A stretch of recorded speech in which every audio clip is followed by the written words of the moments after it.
Binge the full week of The Ray Taylor Show ad-free over at inspireddisorder.com/plus. This is The Ray Taylor Show.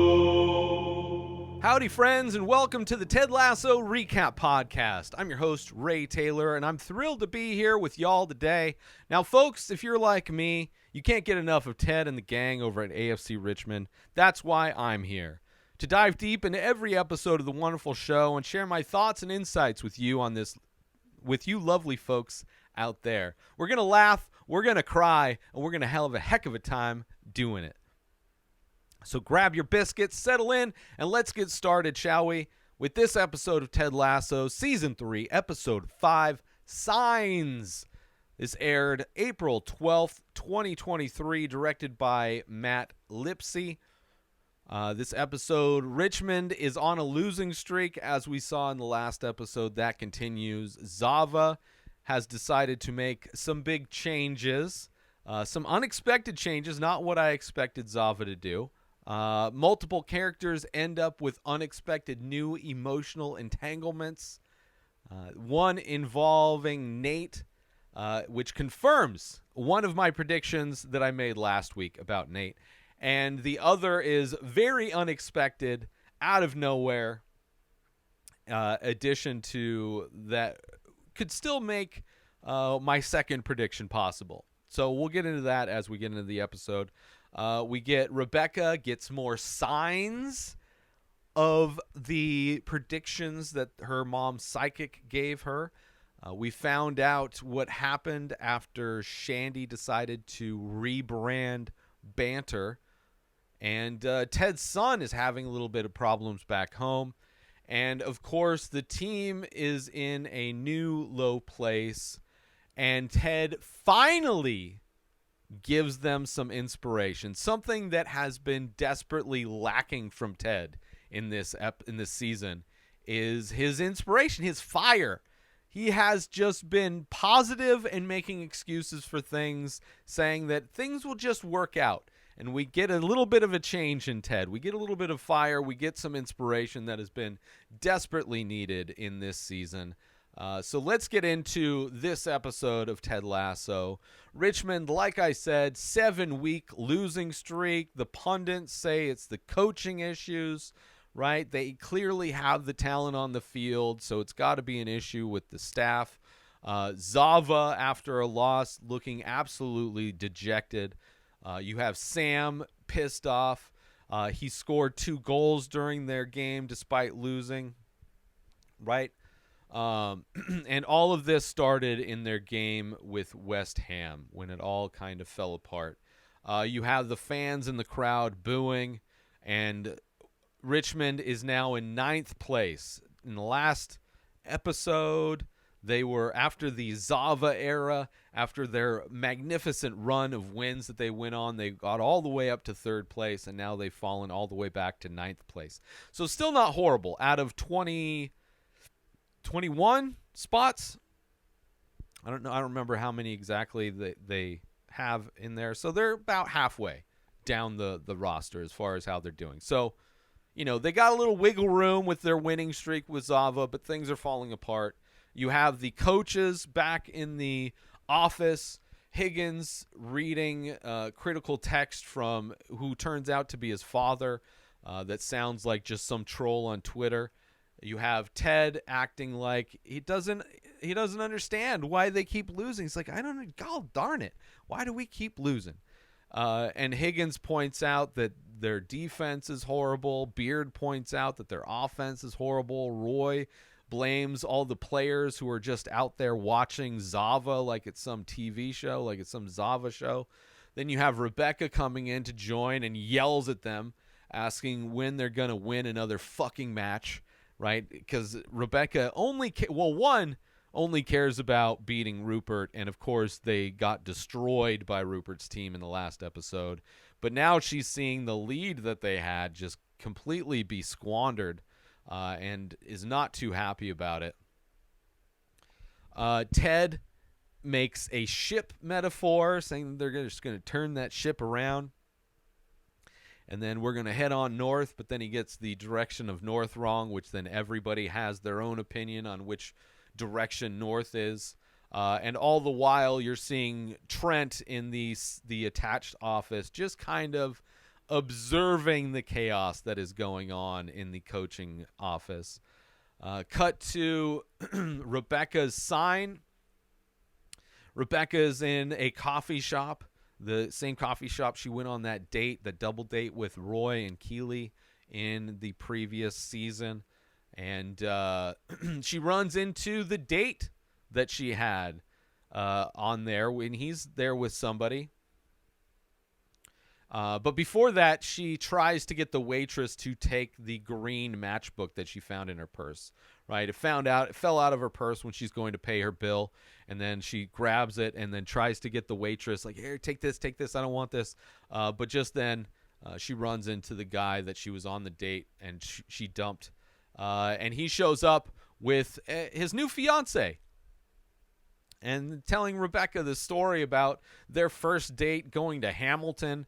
And they ran into Anthony Hopkins, and they're pressuring him to get a selfie. And he's like, this is not the time.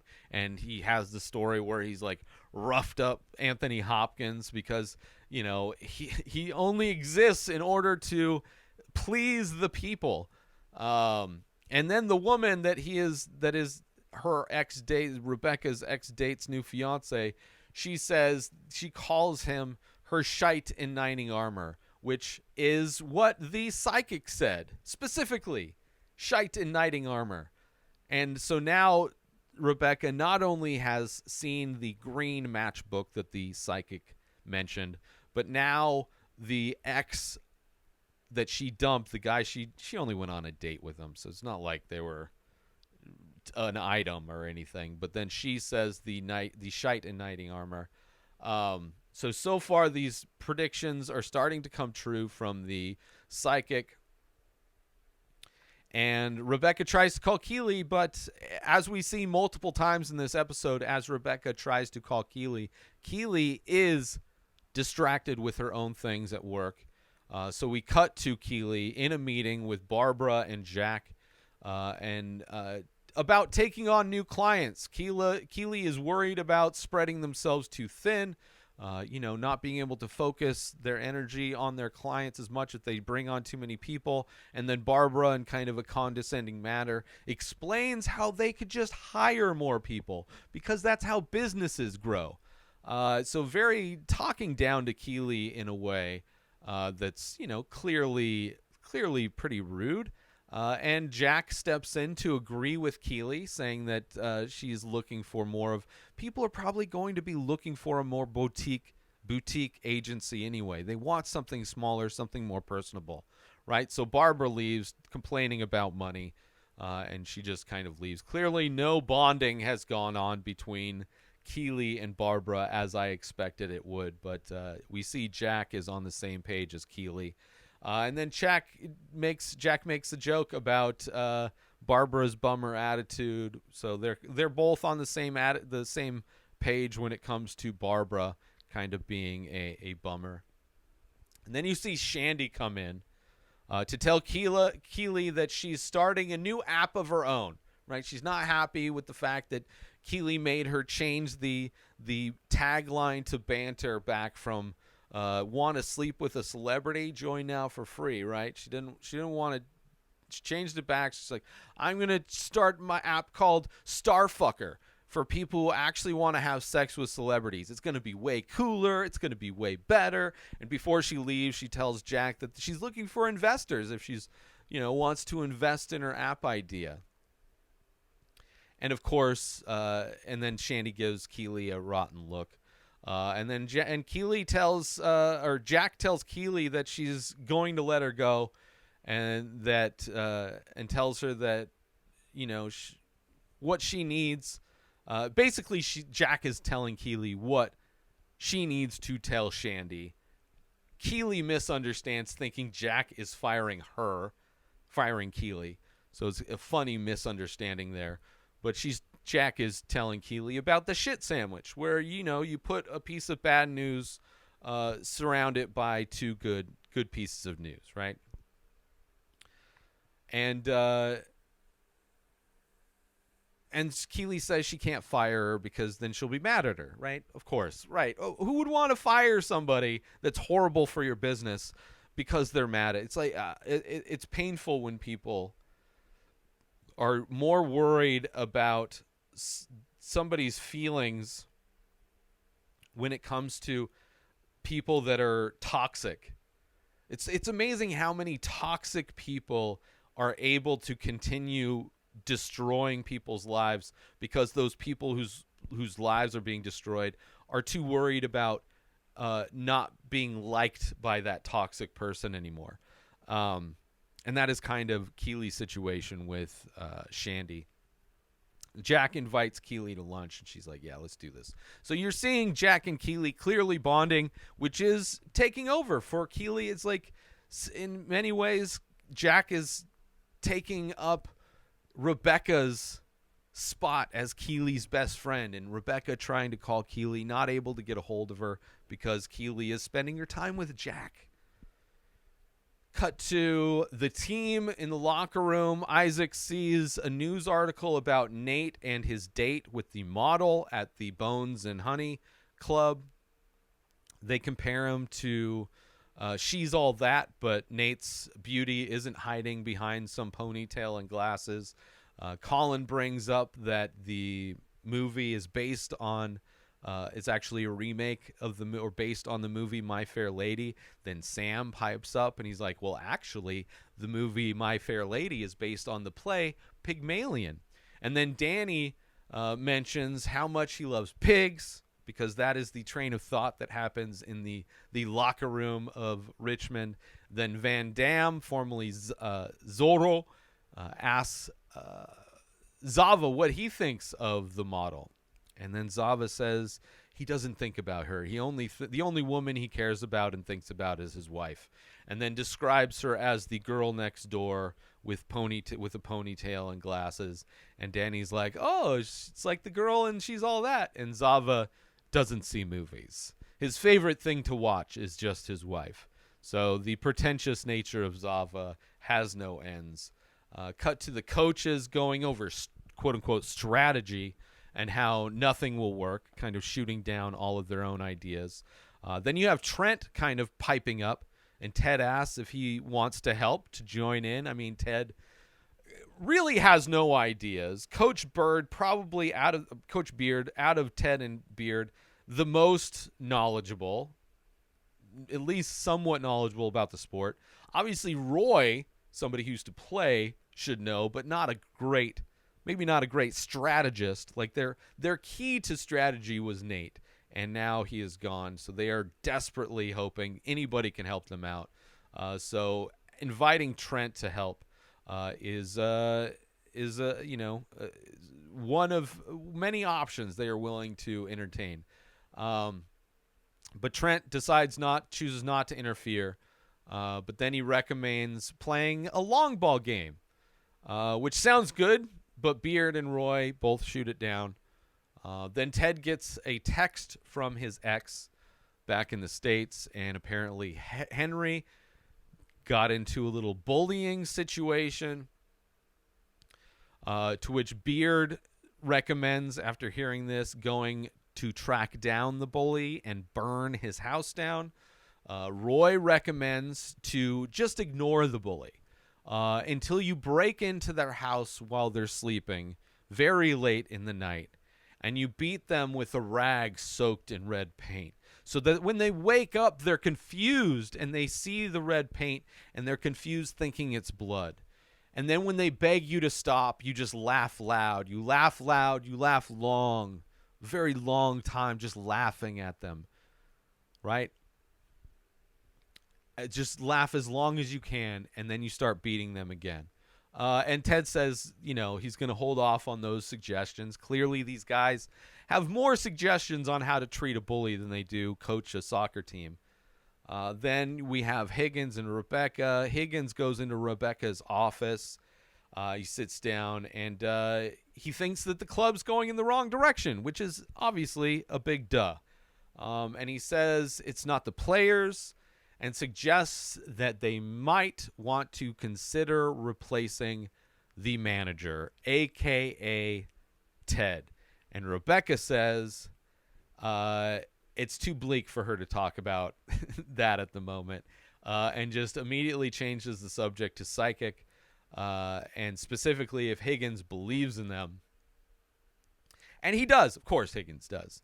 And she's not surprised, neither am I, says that his aunt had a bit of the shine, and predicted that he would have all boys. And now, as we saw in the Christmas episode, his house is full of boys. So Rebecca tells him about the psychic that she went to go see, and the predictions that are starting to come true. Then we have Nate and Anastasia. Nate gets a note from Rupert's assistant. Nate's in his office. Gets a note from Rupert's assistant, who he is messing around with on the side. Rupert is. Gets a note from his assistant, and it's from Anastasia, the woman, the model, and it's her number. He didn't ask for her number at the Bones and Honey Club, so she gave it to him. And then he makes a phone call and asks her out for a drink. But it turns out the phone number he actually dialed was his mom, and he was just running by how he would ask Anastasia to a drink. And, of course, his mom has some notes for him to change up the wording to make it sound better. Because Nate only pretends to have confidence. He doesn't actually have confidence. And it so often shines through the true nature of Nate, that he is just an awkward dude who wants people to like him. And he just got a huge ego. He got a little bit manic when it went to his head, him being the wonder kid, you know? So then you have both Ted and Rebecca kind of walking through the halls of Richmond, kind of passing each other in the hallway. And Ted assumes that she wants to apologize for yelling at him earlier, the other day, I should say, and that he can be a bit psychic, which of course is kind of like, wait, don't psychic, what are you saying? And then she wanted to apologize for that because she can be a bully sometimes. So both of them kind of having these signs that somehow psychically knowing what the other is dealing with. Ted, obviously, on his mind is the fact that his son is dealing with a bullying situation. And, of course, Rebecca, on her mind, is thinking about the psychic and, just what that means as far as its accuracy to her life and what's going on in her life. And then both are a bit shocked at that and confused as well, and they kind of go their separate ways. Then we go to Keely and Shandy. Shandy you see Shandy doing like logo mock-ups for her Starfucker app, and you have Barbara comes in to ask Keely if she told Shandy to call somebody drunk on espresso martinis at 4:30 in the morning to pitch her on some ridiculous ideas, which of course Keely did not. But Rebecca's just pointing out how horrible Shandy is to the business. But because of that client that Shandy called fired their company, their firm, for doing their work because of Shandy. Your friend and her ideas are the reason we lost that client. Really highlighting the fact that Shandy is not good for the company. So Keely then calls in Shandy, and she tries to, Shandy tells her to like wait 5 minutes, and Barbara wants to watch this all go down. And Shandy comes in, and she thinks she's getting a raise, right? Because oblivious to the destruction that she's causing. And then cut to her angry walking out, right? We don't actually see what happens in the office as Keely talks to Shandy, but you hear a loud yelling and some noises in the office, and you see Shandy coming out all angry, walking out into the kind of where everybody else is in a very Jerry Maguire moment or half-baked moment. Who's coming with me, man? Who's coming with me? Now, she doesn't say, I'm not going to do what everybody thinks I'm going to do and just flip out, right? doesn't do that part of it, but she definitely does try to poach the employees to start her own PR firm, because it's just so easy to just start her own PR firm. And she offers double pay and a bunch of other perks, and one of the guys says yes, but then she's like, no, not you. You're not invited.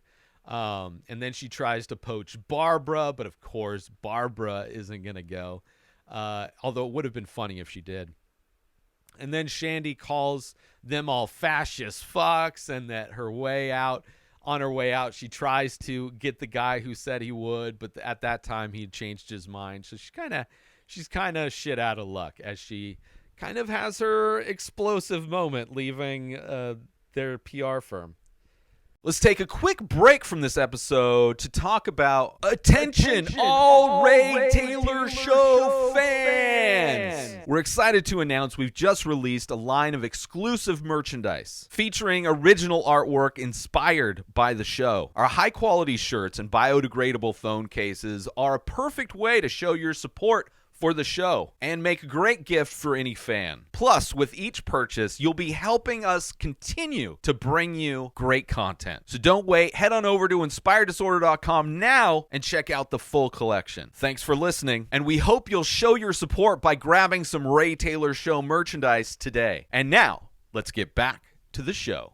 Cut to Rebecca showing up to a doctor's office, a very fancy doctor's office, and the doctor sees her in the waiting room before she fills out her paperwork. He's like, don't worry about that.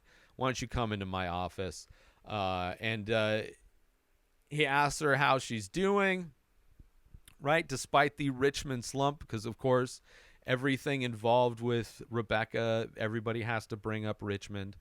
And he says, as long as they have Zava, they'll be fine. And she's there to find out if she can still have kids. And he's going to run some tests. So clearly part of the psychic predictions from her mom's psychic is that she is going to have a lot of kids. So it doesn't necessarily mean she's going to give birth to these kids. Although she's checking to see if she is still fertile, if she can still have kids. It could be a crazy situation where she marries Higgins.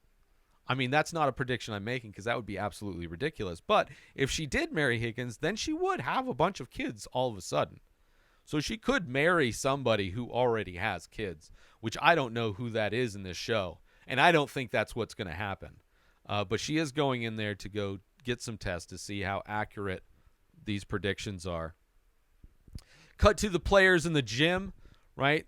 They're all bummed out about how poorly they're all doing. Jamie tries to give them a little pep talk, but doesn't really work. Zava does agree with what Jamie was saying, and he gets up and he does his like very pompous kind of emotional speech that really doesn't make that much sense, right? It sounds far better. I mean, like, his ability to speak and the cadence of a pep talk is there for Zava, and it's got the inspirational music behind it. Like, it's got all of the elements of being motivational, and Danny is very pumped up that he predicts Manchester City is going down, so it does work.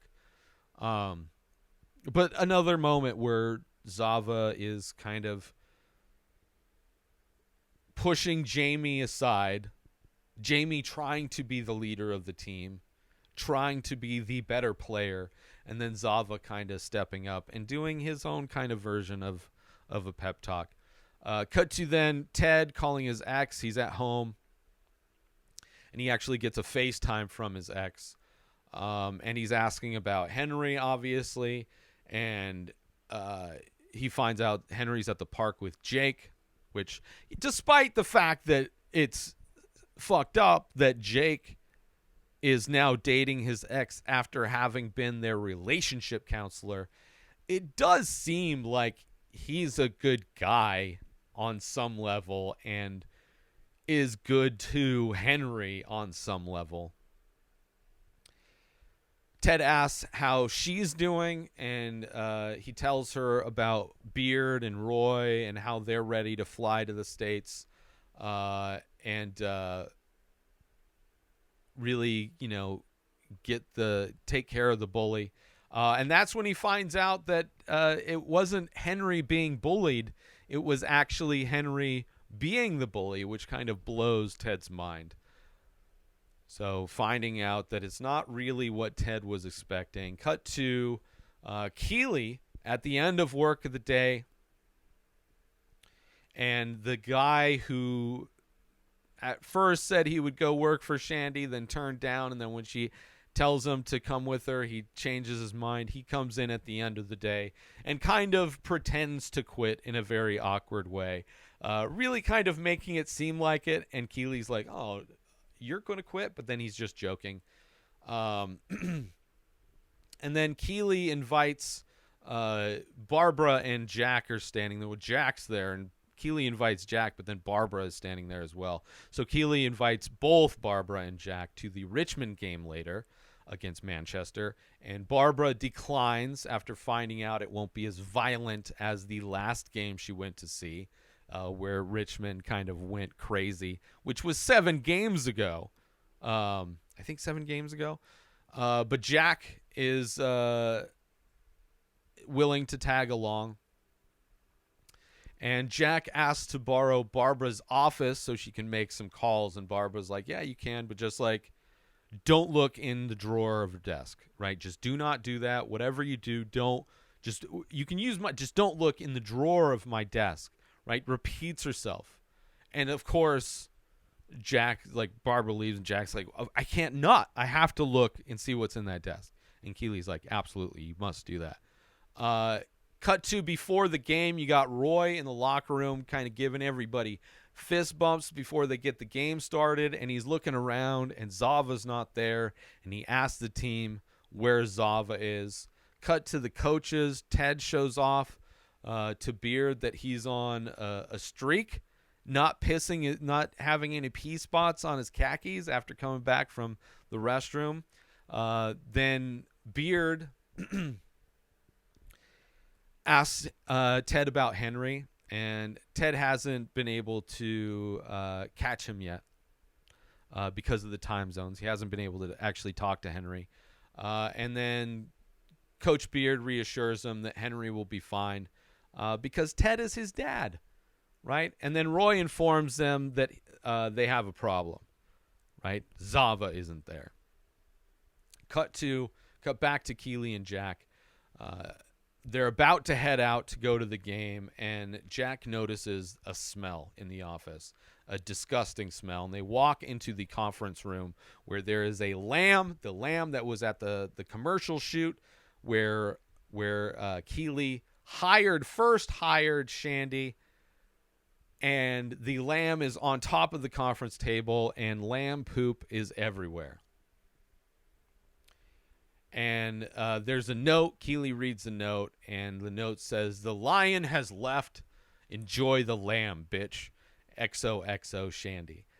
So, a parting gift from Shandy. Cut to Nate taking his date, Anastasia, to his parents' favorite restaurant. Of course. Why wouldn't you take a super hot model who's into classy things and high-end restaurants, take them to a very mediocre restaurant that your family loves. So, of course, Jade is there because Jade is somebody that I had a prediction last episode that I had a feeling that her and Nate were going to get together. So, of course, Jade is there. And, of course, she could care less. Nate's showing up at this place. Nate keeps showing up because he wants to... He's desperate to impress Jade for some reason because she couldn't care less.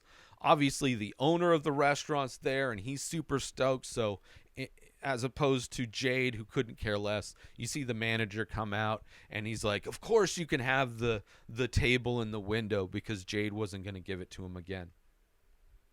So he sits him by at the table by the window, and So they do that, and Anastasia says it's not a very nice place. Right? Immediately, the nicest table at this restaurant, and she's like, "What are we even doing at this junk box?" Cut to Rebecca at the game. She gets a text from Keely, a picture of the lamb, and finding out that Keely says she's not going to be able to make the game, and Rebecca's like, "I'm sure there's a long story. I can't wait to hear it. No worries." And then she gets a text from the doctor saying that he has her results and that they'll just talk about it after the match. Then you have Higgins show up with some bad news, which we know what that bad news is, because cut to the game where Colin is on the field replacing Zava, who didn't show up. You have Beard and Roy have no idea where Zava is. You have a list of all the people that they checked with. Ted says that he must just be dead, and Roy hopes that he is. He better be dead. Cut to Keely and Jack. The lamb guy shows up to pick up the lamb, as well as the bag of shit. And Keely and Jack light candles to change the aroma of the office. And Jack says that she could use a drink, so Keely goes to Shandy's desk to get her work vodka, which was just out on her desk, as she wasn't even worried about hiding it. And Jack surprises Keely by not needing a mixer and just takes a big swig of the vodka, right? Showing Keely that she's a normal person too. I may have money, but I'll drink vodka straight out of the flask. No problem. Cut to Nate on his date with Anastasia, who's taking a picture of the food and complaining about it because it just looks like vomit. She's like, I can't even post this picture on my Instagram because it looks like vomit. And Nate tries to talk up the food. He's like, yeah, it may look bad, but like it tastes really good. And especially once we get this dish, it's just wait. It's going to be such good food. And she asks him to feed her. And when he puts the little bread with whatever the spread was in her mouth, it takes her forever to chew. Clearly not very happy with this food at all. The time it takes her to chew and swallow this bite that he feeds her. And then she asks if she could, if they could just leave because it's so dumpy and sad, which of course is just eating away at Nate, this restaurant that means so much to him. And that's why he brings her. He tries to tell her why this restaurant means so much to him, why it's so important. And she couldn't care less. Like, she's not with him because she likes him. She's with him because he is a status symbol. She's with him because it looks good for her to be with the winning coach of West Ham, not because she cares about Nate or why he likes this restaurant. So he's going in telling her why this restaurant's important to him, and she could care less at all. Right? She's into fancy things, she's not into sentimentality, right? And while he's explaining all the sentimental reasons, he loves the place, she gets on her phone and just ignores him, which, oh man, it's been so long that I've like been on dates, but something that drives me insane, and it doesn't have to be when I'm on a date. I could be talking to anybody. If I am talking to somebody and they get on their phone, I don't care if they are also listening while they are looking on their phone. I assume they're not listening. It is like the rudest thing, in my opinion, you could do when somebody is talking to you. If you're there to have a conversation and you pull out your phone to do whatever you're doing while somebody's talking to you, is so rude. And that is what this woman does. And then she makes an excuse that she needs to call her friend who has the flu, then grabs all of her stuff, right? He's like, you need your purse and your coat and all these things to make a call. She's like, yes, I do. And she just leaves. And as soon as she walks out the door, there's a car across the street with all of her friends in like this convertible, and they all just kind of leave. And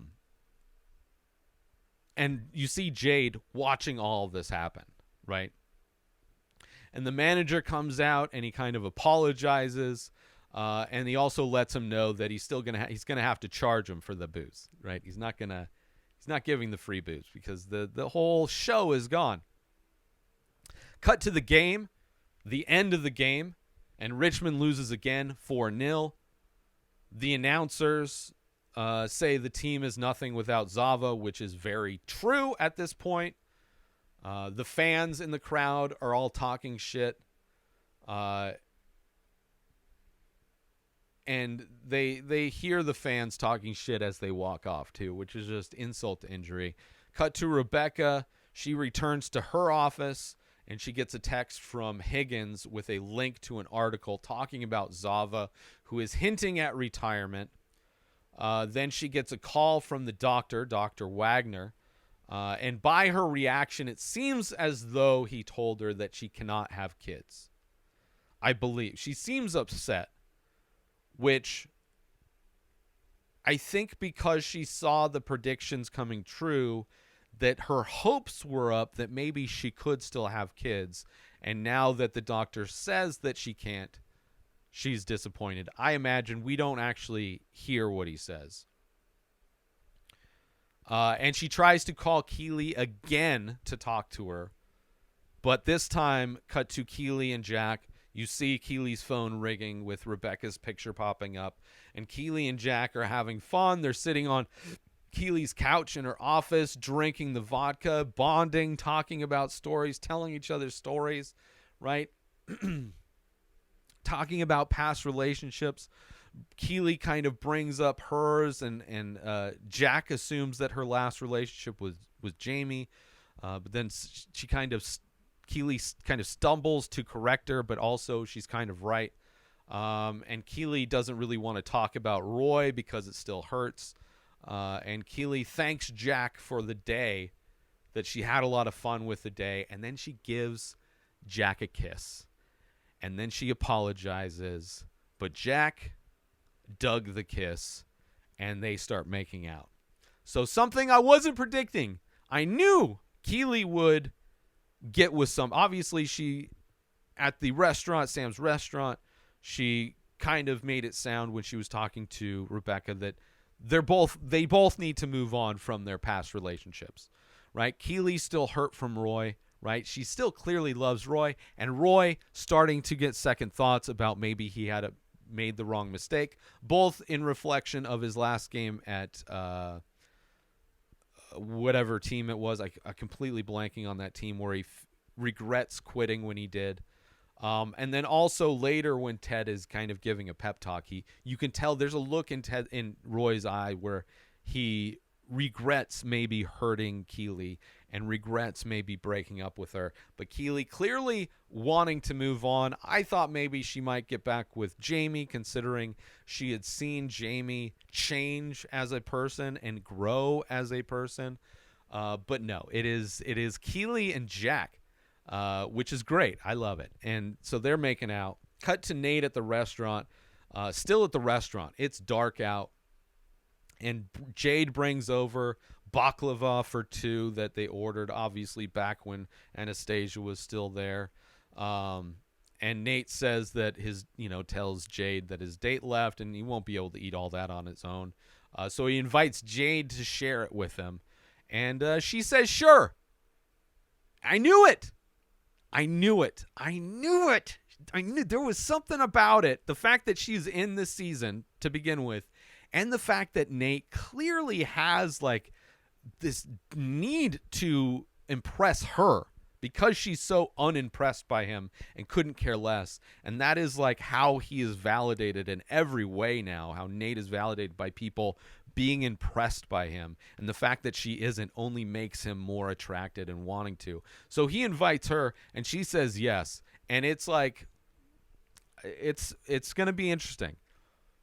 I have a feeling I stand with this. Not only are they going to get together, which clearly after this they have a great time chit-chatting at this table, right? We cut back to them in a little montage later on, and we see them we don't hear what they're saying, but they're clearly, it's the first time we see Jade acting like a normal, happy person. And also, one of the first times we've seen Nate acting like a normal, happy person, right? So surprisingly work well together. And I think she's going to straighten him out because she's so not impressed with the person he is when he's confident Nate that I think she's going to help level him out in a way. And she makes a joke.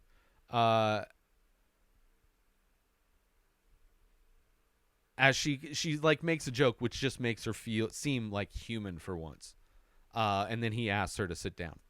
Let's take a quick break from this episode because I want to promote. Are you looking for a way to take your love of The Ray Taylor Show to the next level? Look no further than Inspired Disorder Plus. As a member, you'll get access to a whole host of amazing perks, including the full week of shows, ad-free in both audio and video versions, a live painting archive, early access to the many faces, members-only discounts and deals, a podcast back catalog with over 600 episodes. But that's not all. As a member, you'll get access to my personal blog as well as my creative writing. You'll also get the chance to ask me anything you want. With all of these benefits and more, Inspired Disorder Plus is a must-have for any fan of The Ray Taylor Show. So don't wait. Go sign up now. Head on over to inspireddisorder.com/plus and start enjoying all of the amazing perks of the membership. And now, let's get back to the show.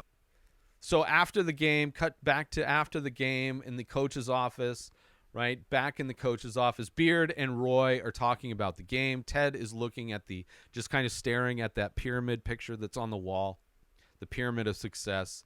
And the panic attack, the audio cues for Ted's panic attack. He looks at his hands and kind of, squeezes them, like clearly they're getting sweaty. So you can see that Ted's about to have a panic attack as he's staring at this pyramid of success.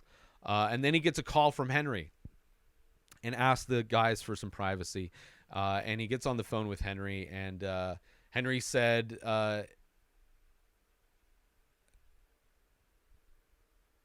if he just he apologized. Henry apologizes to Ted that if he just followed Ted's advice, it wouldn't have happened and it wouldn't have gone that route. And he's sorry and he really messed up. So instantly his son is apologetic and knew that he made a mistake.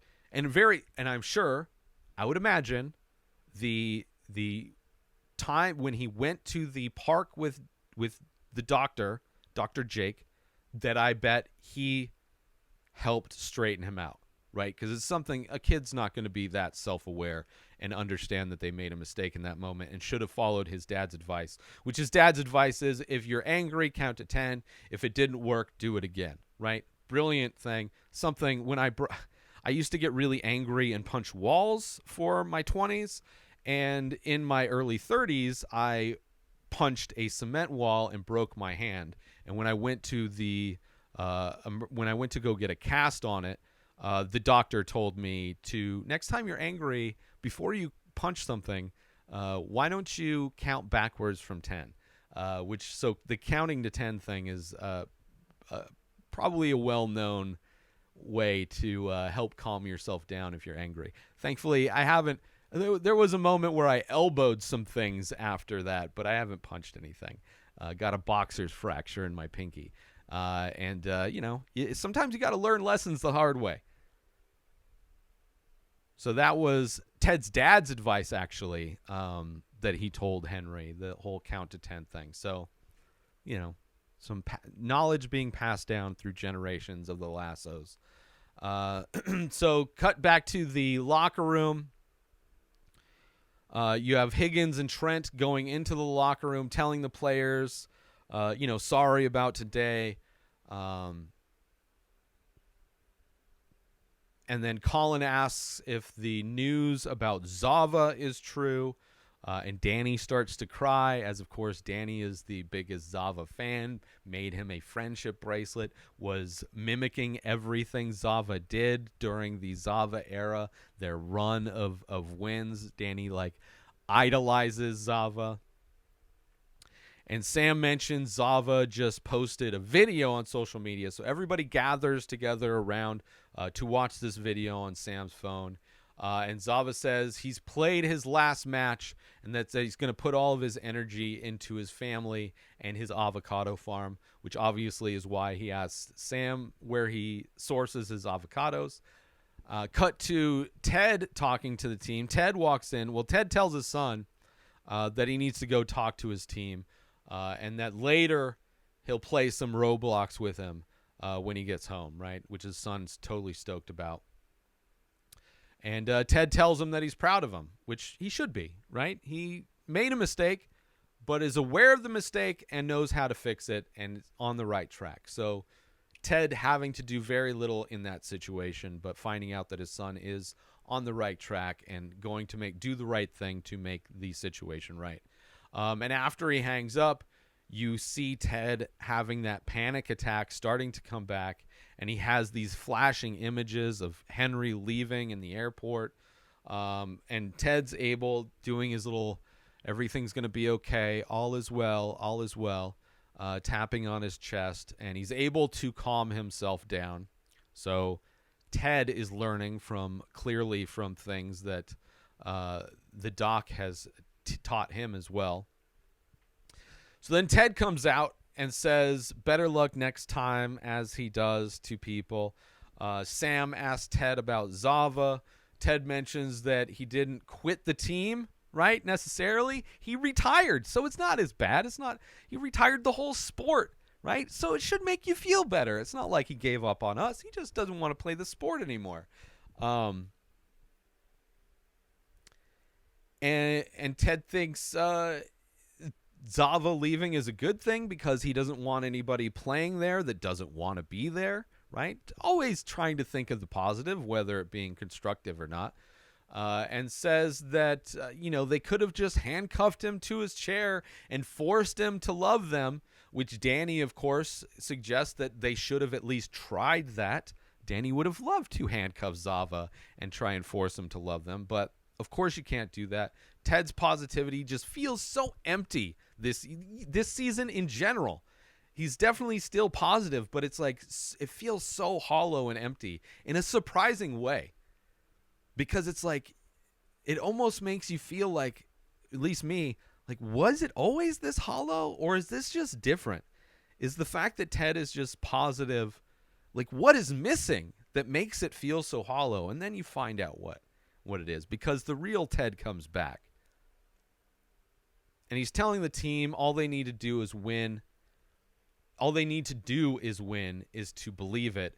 And just when he says that, half of the believe sign falls down. And the team freaks out, right? The team talks as if the sign means that they're doomed, right? Another sign in the episode titled Signs. And Ted takes the sign down and tears it in half again, and the team goes nuts. But then we get what we've been missing from Ted. We get the Ted pep talk. Belief doesn't just happen because you hang something up on the wall. It comes from in here. It comes from up here, and it comes from down here. Only problem is we all got so much junk floating through us, a lot of the times we end up getting in our own way. Crap like envy or fear, shame. I don't want to mess around with that shit anymore. Do you know what I mean? Do you? Well, you know what I want to mess around with? The belief that I matter, regardless of what I do or don't achieve, or the belief that we all deserve to be loved, whether we've been hurt or maybe we've hurt somebody else. What about the belief of hope? That's what I want to mess with. Believing that things can get better, that I can get better, that we will get better. Oh man, to believe in yourself, to believe in one another, man, that's fundamental to being alive. And look, hey, if you can't do that, if each of you can truly do that, can't nobody rip that apart. And while Ted is saying this pep talk, we see Nate having this fun, amazing conversation with Jade. both laughing. You see the silhouette in Keely's office. She's got the privacy glass turned on, and you see the silhouette of Jack and Keely kissing in her office. We see Roy in the moment he mentions we have people that we have hurt. You see Roy contemplating the things that he's done, hurting Keely, dumping her. And then you see Rebecca looking at that green matchbook in this little montage as Ted is doing his pep talk. And after that, when the team leaves, Jamie approaches Roy and confirms that they're going to get back to training at 4 a.m. So Jamie's still on it. And that's the end of this episode. So a lot of interesting things happen. Keely and Jack, very unexpected, but it can still be, become a love triangle when it comes to Roy, who's clearly thinking of Keely, right? Talking about who you've heard in the past. I could see the relationship with Jack being the reason Keely goes back to Richmond, if that becomes a conflict of interest at the business, right? Maybe Jack. I could just see that relationship being something that would force Keely to go back, being a reason to do that. Also, we have Zava retiring. So I was wrong about him going to West Ham, although it could still happen. He could get bored. He could change his mind. He could get tired of just watching his wife, and the avocado farm could just be boring, and he could want to go back to playing soccer, especially if Rupert entices him in some way. So I could easily see this so-called retirement from Zava being ended and him going to West Ham next episode. So it seems like he's gone, but I can still see him come back, which if he does go back to West Ham, I could see that being a reason why Nate would no longer be there, because they no longer need him. And he's also somebody who has somebody on his side in Jade that can set him straight and get him from being so egotistical about everything. Rebecca not having Keely throughout this episode to talk, trying to call her multiple times and not being able to get a hold of her, while Rebecca is seeing all of these signs kind of confirming what the psychic said. You have Higgins recommending they fire Ted, which is insane, which makes sense, actually, up until this episode where it's clear Ted is finally back, has the fire with that pep talk, right? That was the moment that was missing. That was the flavor that was missing from Ted's empty positivity so far in this season. We have Jamie still very motivated to be the best. Danny's heartbroken over Zava leaving. I'm glad Keely fired Shandy. That could have easily been something that they dragged out throughout the season, but I'm glad that they didn't. You have Ted dealing with his panic attacks, understanding how to deal with them, control them in a way. So I think this is kind of a turning point for Ted in a lot of ways in this season.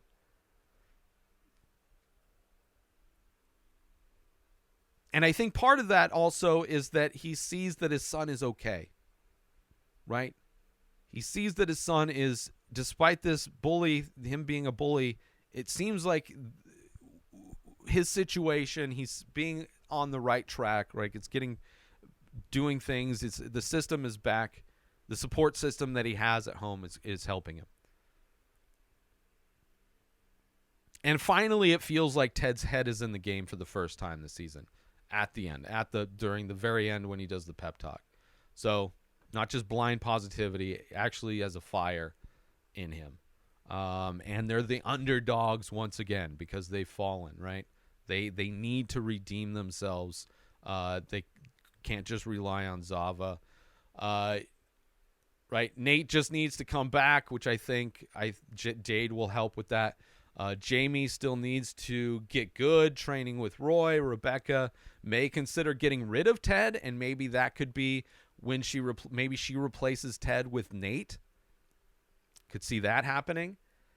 And maybe Ted does stay. Nate becomes the manager and Ted stays as an assistant. I could see that happening. And since Rebecca found out, at least I assume that she can't have kids, I still think she might hook up with Sam. And thinking that she can't have get pregnant, that they will probably have a lot of unprotected sex. And I think that something will happen to where she actually does get pregnant, right? Sam's super sperm will impregnate Rebecca. Although Sam doesn't really seem to be much of a focus so far, aside from them going to the restaurant, right? They'd still have to set that up, I think, a little bit. I guess they could just do it within an episode, but that's kind of, I don't know how likely that prediction's going to come true. Still nothing with Colin, aside from him taking over on the field now that Zava's gone. I still believe that the season will end matching the Lego stadium that Henry put together. I think Nate will be back. I think Keeley will be back, and they will have the trophy. All of the people will be lined up on the sidelines, and they will have the trophy in their stadium. I believe that is what they were foreshadowing, and that is why Ted glances over at it every once in a while, reminding you that this is the thing that Ted is going to make a reality. I believe. Next episode, episode 6, Sunflower, season 3, episode 6, Sunflowers. It's a friendly match takes place. A friendly match takes place as the team goes to Amsterdam, where one night out unlocks truths of many. So maybe Rebecca goes with the team and they get wasted, and maybe Rebecca realizes that she's in love with Sam, and maybe that's maybe the night out involves Rebecca and Sam. I wouldn't be surprised. But that is a wrap on another incredible episode of the Ted Lasso Recap Podcast. Y'all have been tuning in, and I couldn't be more grateful. If you're loving what I'm doing here, please consider subscribing and leaving me a review on your favorite podcast platform or over on YouTube. I want to make sure I'm hitting the bullseye every time I step up to the mic.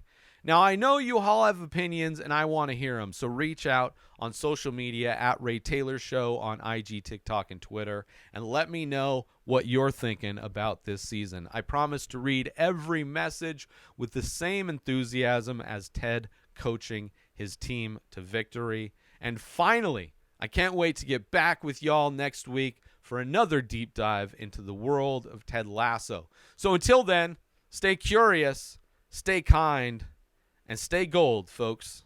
New episodes of The Ray Taylor Show come out every single day. Subscribe on YouTube and everywhere our podcasts are found. Binge the full week over at InspiredDisorder.com/plus. Buy Ray Taylor Show merch over at InspiredDisorder.com. Have a wonderful day, everybody. Peace out!